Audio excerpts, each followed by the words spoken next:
Nunca antes na história desse país. Essa frase que às vezes era recebida com ironia, erradamente, aliás, quando o presidente Lula contava alguns dos seus feitos, alguma coisa que tinha ocorrido com o Brasil, alguma medida nova.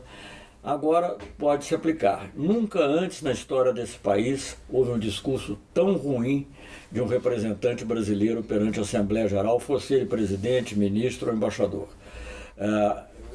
E tão ruim em vários sentidos. Era um discurso verdadeiramente tóxico. Era um discurso que, primeiro, não tratou de nada dos grandes problemas mundiais. O único problema, que é um problema mundial, que tratou indiretamente foi o do clima, mas de maneira nada propositiva, defensiva e, por vezes, até agressiva em relação aos países que se preocupam com a situação da Amazônia. Não tratou da paz no Oriente Médio, não tratou do programa nuclear iraniano, não tratou do fato do sistema multilateral de comércio estar parado. E quando ele falou de algum outro tema relacionado com o Brasil, falou de maneira incoerente, porque ao mesmo tempo que saudou como se fosse uma coisa importante, como considerando uma coisa importante o acordo entre o Mercosul e a União Europeia, reiterou as críticas e, não diria as ofensas do ponto de vista explícito, mas implicitamente sim, porque, por exemplo, o presidente da França foi também crítico, de certa maneira, ao governo da Alemanha, que também foi outro que fez observações sobre a Amazônia. E ao fazer isso, ele praticamente inviabiliza esse acordo que ele mesmo celebra. Né? Já há pouco a Áustria, o parlamento austríaco, disse que não pode ser aceito esse acordo entre o Mercosul e a União Europeia por causa da Amazônia, e ele reitera as mesmas posições, que está tudo bem, tudo maravilhoso, que as queimadas foram puramente provocadas pela seca. A seca existe, evidentemente, mas a maneira como elas se propagaram, o aumento que houve, tudo isso foi agora, devido à complacência, se não ações concretas, pelo menos a complacência do governo com os que praticam queimada. E quando o governo, através do presidente, diz que ela não é o pulmão do mundo, e diz que isso é uma crítica, pode até do ponto de vista estritamente técnico, não é o pulmão do mundo. Mas o que a Amazônia sim é um sumidouro de carbono, isso todo mundo sabe. A floresta, sobretudo enquanto cresce, ela absorve gás carbônico, e ao absorver gás carbônico, que é um gás de efeito estufa, está contribuindo para diminuir o aumento diminuir o aumento é meio esquisito, para evitar o aumento do aquecimento global. Então, é equivocado, agressivo e muitas vezes incompreensível para a plateia que ele estava falando, né? Quando ele pega uma carta de um grupo de supostos chefes indígenas, mas que ninguém conhece, ninguém sabe quem são, as pessoas todas ali devem ter ficado perplexas, dizendo que ele está certo. Ele é o presidente do Brasil, gente. Ele mesmo precisa de que outros brasileiros confirmem que o que ele está dizendo é verdade, porque, de fato, ele sabe que paira uma dúvida muito grande sobre tudo que diz e tudo que faz. Quando fala das terras indígenas, é para lembrar que lá embaixo tem nióbio, ele gosta muito do nióbio, tem ouro em grandes quantidades, enfim, e por aí vai, obviamente, numa defesa indireta dos garimpeiros e, digamos, num certo anúncio de que aquela área lá, hoje dedicada para os Yanomamis, vai receber outra utilização. Entra em questões de ideologia de gênero, de uma maneira também inadequada, de discussão de como é que é a família, o que é a família. Gente, ele pode ter as opiniões dele, né? Agora ali ele é presidente do Brasil. O Brasil é um país plural. Todos os presidentes brasileiros que foram lá refletiram, de certa maneira, esse pluralismo. Mais à direita, mais à esquerda, mais conservadores, mais progressistas. Claro que eu tenho a minha simpatia e o meu engajamento com os mais progressistas. Mas eu não posso dizer, eu fui embaixador na ONU, assisti muitos discursos, Fernando Henrique Cardoso, do ministro dele, do Lampreia, antes também assisti o Collor, do Celso Laffer, o Sarney, nunca me envergonhei. Hoje eu imagino, ele poupou os embaixadores, porque não tinha, que eu visse, nenhum diplomata na bancada. Ele pelo menos poupou os diplomatas brasileiros de estarem assistindo aquele diretamente, ou pelo menos pessoalmente, aparecendo enquanto havia aquele discurso totalmente descabido, sem nenhuma correspondência à Assembleia a qual estava se dirigindo. É muito triste isso, porque o Brasil tem esse privilégio de ser o primeiro a falar. Agora, o privilégio traz também uma responsabilidade. Eu falei lá 4 vezes, 2 vezes no governo Itamar e 2 no governo do presidente Lula. Mas os presidentes que eu assisti lá falarem, todos têm consciência de que aquilo não é só para falar. Claro, todos falam um pouco do Brasil e do que está acontecendo no Brasil, né? Mas não é só para falar dessas coisas, é para fazer uma análise. Por isso que você é o primeiro, você faz uma análise dos temas mundiais, dá uma contribuição para a visão que se tem no mundo, como é que se busca a paz, como é que se busca o desenvolvimento.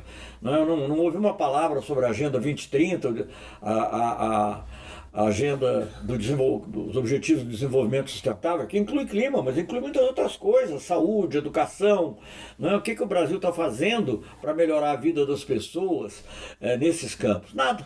Né? Nada, não havia nada a falar, não falou nada. Aliás, o Brasil se recusou esse ano a participar de uma sabatina voluntária, que todos os países aceitam, ou a maioria dos países aceita, para justamente demonstrar o que está fazendo ou o que não conseguiu fazer. É normal, os países podem dizer, olha, tentei, mas não consegui, etc. E tal. Não, o Brasil simplesmente se recusou, porque o Brasil foge de toda normatividade internacional. O presidente Bolsonaro expôs mais uma vez. Eu me lembro de alguém que dizia que o comportamento de uma certa pessoa desmoralizava a virtude. E eu acho que o problema é que o presidente Bolsonaro está desmoralizando o conceito de soberania. Porque, sim, nós temos que defender a soberania da Amazônia. Agora, a soberania não é só um privilégio. A soberania é também uma responsabilidade. E a responsabilidade de cuidar do que é seu, sobretudo quando o que é seu pode afetar os outros. E todos sabemos que o que ocorre na Amazônia tem um impacto. Você pode discutir a dimensão desse impacto em relação a outros fatores, mas ninguém pode discutir que tem um impacto sobre questões climáticas que afetam todo mundo. Então, isso tudo é muito lamentável, o tom foi lamentável, o ataque ao socialismo. Gente, de que mundo nós estamos falando? Qual é a ameaça do socialismo? Onde é que existe isso? Qual é a União Soviética que está por detrás de uma revolução socialista no mundo? A China, que é o país que ainda tem um partido comunista forte, é muito pragmática. Ela tem lá a ideologia dela, para dentro dela, mas não quer exportar para ninguém. Não é? Aliás, o próprio Bolsonaro disse que vai à China, então não é da China que ele está falando. Porque senão ele poderia voltar contaminado por esse socialismo. Então é de alguma outra coisa que a gente não sabe onde é que é. Então o que você tem, assim, é uma espécie de Dom Quixote das avessas, um Dom Quixote do mal, mas que está atacando moinhos de vento que são criados e... Gente, a ONU não é para isso. A ONU é para discutir os grandes problemas mundiais. Se discorda de alguma coisa do clima, vai lá e expõe seus argumentos e ouça dos outros. Né? O Brasil, aliás, não foi convidado para a cúpula do clima porque não apresentou nenhuma proposta. Né? Houve uma reunião sobre a Amazônia, na sequência dessa da cúpula do clima, convocada pelo presidente Macron. O Brasil nem sequer convidado foi, que aliás eu acho que está errado, eu acho que devia ter convidado de qualquer maneira. Agora, isso, obviamente, quer dizer, esse tema de falar da internacionalização da Amazônia, eu não ouvia falar nisso há muito tempo. Isso é uma coisa que na época dos militares, lá, quando falava que ia fazer Transamazônica, de vez em quando surgia. Eu jamais ouvi falar isso no governo do Lula, por exemplo. Por quê? Porque nós exercíamos a nossa soberania, fazíamos o desenvolvimento sustentável, diminuímos enormemente, eu digo o Brasil, diminuímos enormemente o desmatamento, mas com projetos nossos. E se alguém quisesse cooperar, até alguém me perguntou ajuda. Não é questão de ajuda, de auxílio, é cooperação.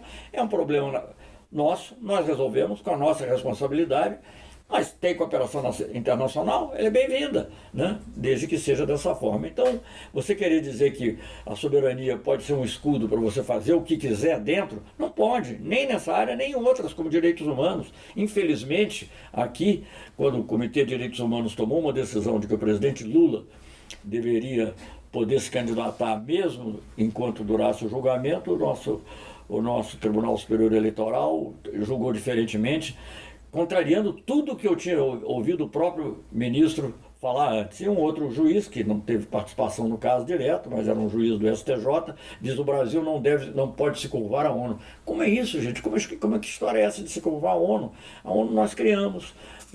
Não estamos satisfeitos com ela, como está? Podemos trabalhar pela reforma, é o que tem que ser feito, e não ter essas atitudes. Enfim, foi um momento triste. O discurso do Brasil sempre foi muito esperado, sempre foi muito inspirador, com acordos, desacordos, mas sempre foi um discurso desse tipo. E hoje nós tivemos um discurso, melhor que fosse insípido, porque não foi insípido, ele foi um discurso agressivo, equivocado, errado na forma, né? Quase que balbuciado em certos momentos, infelizmente errado também no conteúdo. Isso foi o que se passou hoje. Vou fazer um rapidíssimo comentário sobre outro aspecto, porque depois pode passar e eu me esqueço, e acho que é importante mencionar. Ontem teve a reunião do TIAR, né, em que se adotou um mecanismo para investigação e eventual punição, não sei como seria, de dirigentes venezuelanos, algo, a meu ver, muito, muito errado também, mas obviamente não foi adotada, como aliás eu tinha previsto e dito aqui antes, não foi adotada uma medida de força, mas a porta ficou assim meio entreaberta, porque quando você diz que a Venezuela pode ser uma ameaça à paz e à segurança internacionais, é porque você está querendo deixar uma porta aberta para isso. É um grande equívoco. Esse charge devia ter sido enterrado. Eu já fiz aqui a minha autocrítica, acho que eu devia ter proposto ao presidente Lula denunciar o acordo, que é totalmente anacrônico, é um acordo da época da Guerra Fria, e se fez isso. Agora, pior do que isso, do ponto de vista simbólico, foi incluir dois esbirros lá, dois prepostos do autoproclamado presidente Guaidó, interino Guaidó, na delegação brasileira. Isso é muito grave porque essas pessoas, o que elas disserem é imputável à delegação brasileira. Eu não sei se o ministro das Relações Exteriores tem autoridade para fazer isso dessa forma. E no passado, o único exemplo que eu poderia, que não tem semelhança nenhuma, mas antes que digam que é semelhança, o Brasil fez isso com a Argentina, mas na base da reciprocidade, para que nós tivéssemos, era uma espécie de observador que ia nas reuniões do Conselho de Segurança. Então, quando um país estava representado no Conselho, o outro tinha um membro na delegação. Os americanos até reclamavam um pouco, mas tiveram que aceitar. Mas aquilo era uma coisa em prol da integração, em prol da paz. Aqui é o contrário, é uma coisa de uma vocação belicista, aliás, também esse belicismo, ainda que não digamos com todas as letras, mas era o que transparecia nessa guerra, nessa cruzada contra o socialismo, contra não sei o que mais, que apareceu no discurso. Muito triste, momento triste da diplomacia brasileira, da antidiplomacia brasileira, um ponto muito baixo da nossa história de relações internacionais.